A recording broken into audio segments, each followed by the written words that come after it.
Okay, so in this video, let's talk about the working of the monetary policy. Now, you know that expansionary monetary policy means that the money supply has to increase, right? That is your expansionary monetary policy. The supply of money must go up. Let me use a different color. So, MS has to go up. In case of contractionary monetary policy, the money supply has to go down. Now, how does the Fed increase, the Fed or the central bank of any country, how does it increase the supply of money?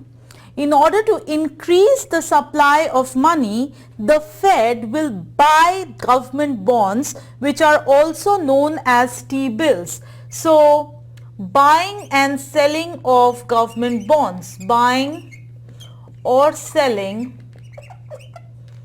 of government bonds. This is the process for increasing or decreasing the supply of money, and another name for government bonds in United States is T-bills or treasury bills. This is one way of increasing or decreasing the supply of money, the buying or selling of government bonds or treasury bills. And this process of buying or selling of government bonds or treasury bills is also called, this is also called the open market operations. My pens are giving me endless trouble today. This process is known as open market operation or OMO. This process of buying and selling of government bonds or treasury bills. So the open market operation is the process by which the money supply can either increase or the money supply can decrease. So the open market operation is the process by which the money supply or the monetary policy really works in an economy. Now, when the money supply has to increase, the Fed will go ahead and buy treasury bills. So they will buy the T-bills. Now, when the Fed buys the T-bills, obviously you can understand that the T-bills will come from the economy to the Fed because Fed is buying it, and the money will go from the Fed to the economy.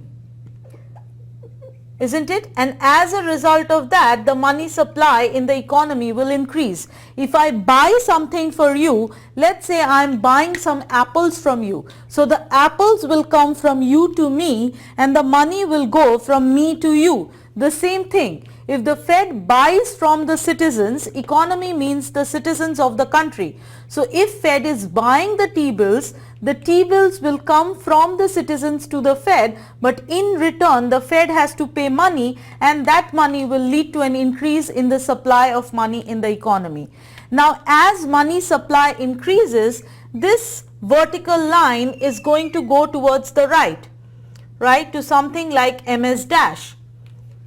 So we are talking about a right shift of the vertical line there to MS dash, and as a result of that, the economy will see a decrease in the rate of interest. So as a result of that, the rate of interest in the economy will be going down.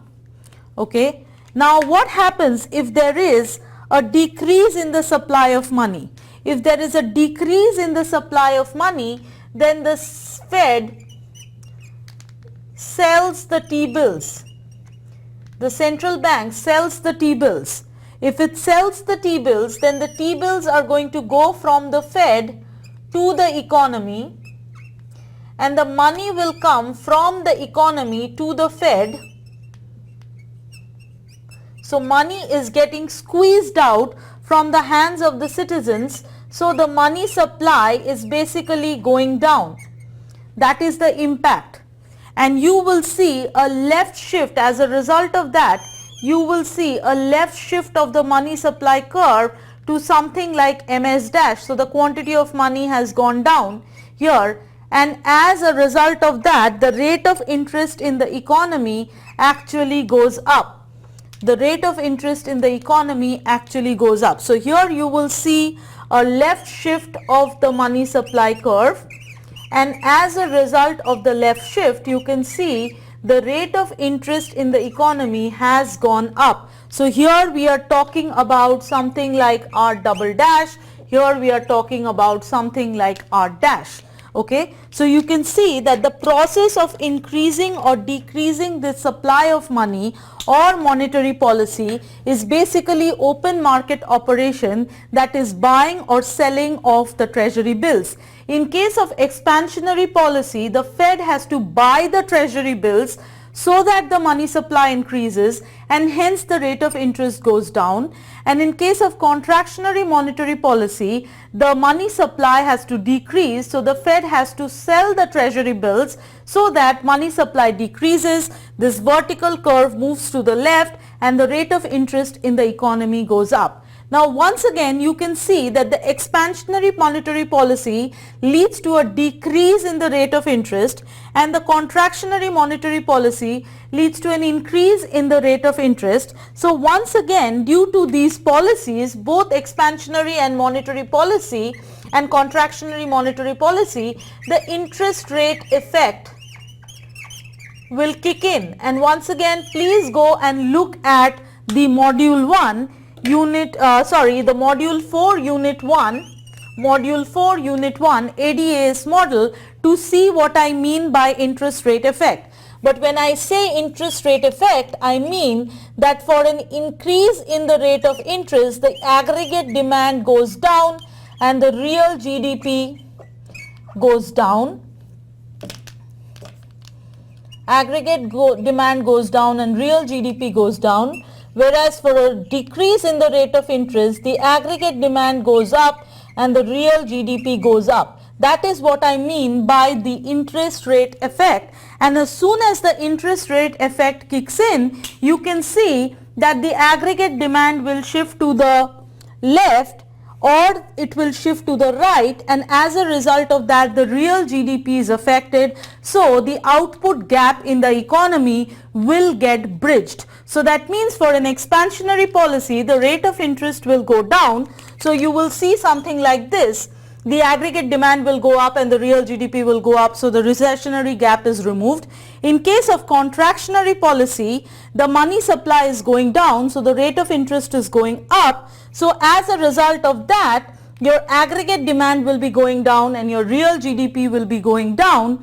So the inflationary gap in the economy will be bridged. So you can see that for an expansionary policy, the final impact on the economy is an increase in AD and an increase in real GDP. And for a contractionary policy, the final impact on the economy is a decrease in AD and a decrease in real GDP, and that is working through the interest rate effect, because this is what happens in the money market. So you really have two connections. This is what happens in the money market, and whatever happens in the money market actually translates into the economy. And that is how the monetary policy works for the economy.